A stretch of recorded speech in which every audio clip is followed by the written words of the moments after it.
Hey friends, it's Ian Khan at HLTH2025. I've got with me Matt Pavelle with Doctronic. Matt, welcome to The Futurist. Thanks, Ian. Tell us, what are you doing right now? What are you working on? Yeah. How is it changing the state of healthcare? So Doctronic is a direct-to-consumer AI doctor with a telehealth practice behind it. So we have 17 million some odd patients interactions, 150,000 people a week are using the AI. And it's an AI that's grounded in real medical evidence, and you can talk to the AI, it's always free. At the end of that, you can take all the information the AI gives you, take it to your doctor if you want, or you can see our doctors. We have doctors available 24/7 in all 50 states. We charge about $39 for a doctor visit, so we do a telehealth visit really inexpensive and super convenient, 24/7. So we are broadening access, right? Changing the way people do access healthcare. Excellent. How many subscribers or patients are using the platform right now? We have millions of patients on the platform using the AI. Tens, close to hundreds of thousands of people seeing the doctors. Yeah. Excellent. How has AI really changed the game? How has it changed access to healthcare? What is happening? But there's still more people who don't have access to it, right? Right. Well, what we're doing could not be done without AI. Yeah.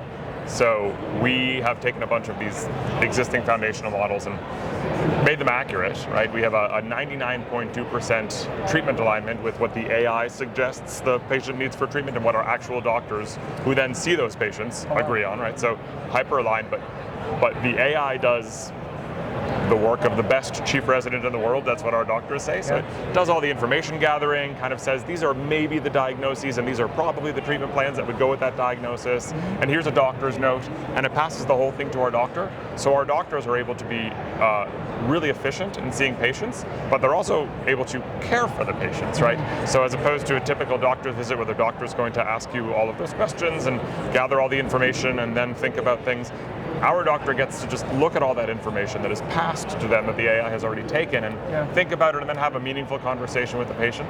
So the care is a lot better, and it really is care, but the doctors love it, the patients love it, it's much more efficient. We couldn't do it without AI. The entire thing is grounded in AI.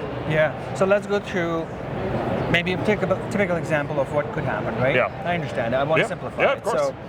So we've got access on the app, right? I log into the app and I'm not feeling well. You don't have to log in. Oh, no, we have a website, and it is by default anonymous and free. We have apps, but the website is by default anonymous and free. You do not have to log in. So you could just go to the website. Go to the website. Type the symptoms or talk to it. So you don't even start necessarily with the symptoms, but you could, because you'll essentially start at the AI is going to say what's going on. Okay. And there are a bunch of different routes, pathways that our agentic systems can push you through, but let's talk about a diagnostic pathway, which is where there's something wrong, you want the diagnosis, right? And so the AI would just say, what's wrong? Great, here's what's going on. All right, and it will ask questions. A typical conversation with the AI takes 20 minutes. So 80% of people who start the conversation finish it, even though it's a 20-minute long conversation. Wow. And so that whole 20-minute time with the AI, it happens on your time, by the way. So start the conversation, go cook dinner, go take your kids to soccer, we don't care, then continue the conversation. So it's really convenient. But at the end of that, the AI is going to say, okay, here are the 4 most likely diagnoses, and here are 4 treatment plans, for each of those diagnoses. Just like a doctor would, it's a differential diagnosis. It's probably this, but it could be this, this, this. Doctors are often also saying, this is the most likely case, but you never know, right? And it's going to give you all of that information in a way that you can understand as a patient. And then it's also going to give you a note that you can take to your doctor, so your doctor understands what's going on. And that's all free and anonymous. Wow. I mean, you can sign in, make a user account, save your chat if you want, but it's not required. And so we're just trying to make doctors anywhere more efficient, but it certainly makes our doctors more efficient too if you want to see ours. Because if you choose to see ours, then you can pay $39 out of pocket, or you can use insurance, and the AI will pass all that information to our doctors. So ahead of the visit, the doctor reads all that information, and that's why they get to have this meaningful conversation with you as a patient, where they don't have to ask, so what's going on? Tell me about your medications. Tell me about your family history. Of course, that's all taken care of.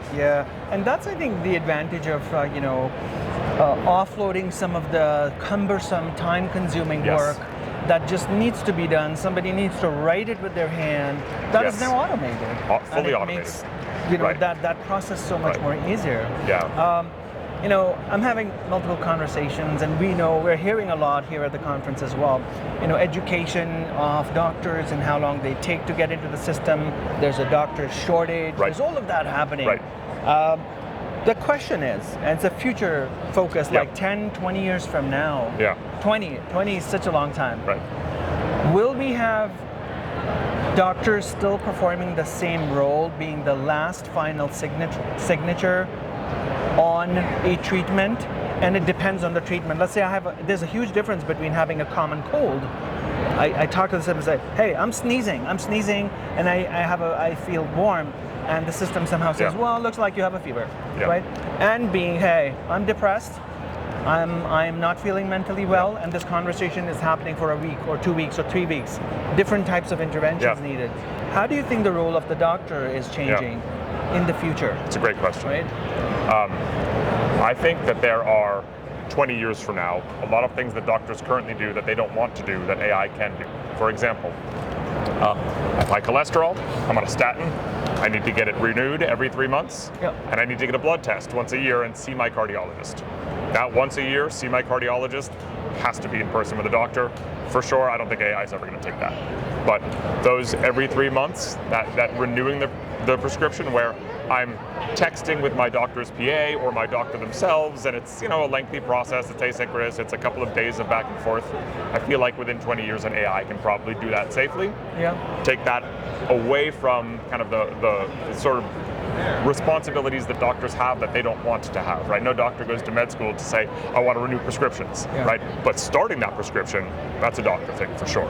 So I think there are lots of little tweaks in the system like that where AI can be super helpful years from now. Yeah, totally. And I'm thinking about, and all due respect to doctors, I have a lot of doctors in my family, love them, we need them. My wife is a doctor. There you go. My brother's a doctor. Yeah. The question is, you know, do doctors absolutely need to do this? Because I feel doctors are also getting burnout. They're burnt Yeah. out. Pajama time, we're looking at pajama time. Yeah. They're sitting there typing notes. Yep. Oh, I saw this patient and I think Yep. it's just so archaic Yeah. and old. It's not efficient. I don't think the notes need to be done with. So our AI actually writes the notes ahead of the visit. So when our doctors see a patient, they've already gotten all of the information, you know, like the best chief resident in the world does. Yeah. This is probably, you know, this is what I think the diagnosis might be, but it could be this, this, this.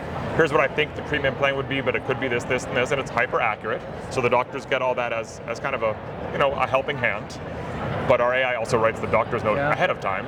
And so the doctors can, if the doctors agree with the AI and they say, yep, the number one, that was correct, and that's right, and this person needs this prescription, and the note's already written, their charting is done. Yeah. You know, so our doctors, when they're seeing patients, are more often just deleting a couple words from the note. They're never writing it, so that Yeah. goes away. And then, honestly, I think the AI should be able to handle all the insurance paperwork as well. Yeah.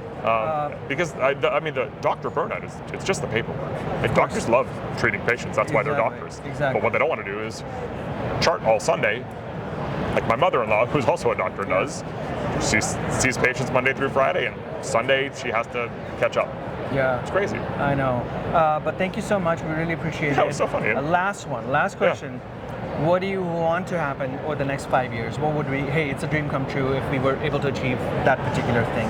I think what you were talking about, that kind of first question, is can we take some of the really burdensome things that doctors have to do, and can we just have AI handle them, right? Can we get all of the payers okay with the AI writing all of the insurance paperwork and a doctor just reviews it, Yeah. right? It seems like it should be easy. Right? We obviously still need the doctors to review it, but it's a lot faster to review than to write. Can we normalize that? Absolutely. That's what I want in the next 5 Thank years. you so much, Matt. Really appreciate it. Yeah, it's a pleasure. You guys are doing awesome work. Doctronic, check them out. Thank and you. Yeah, these guys are on to something that's really, really big. Thank you. Thank you.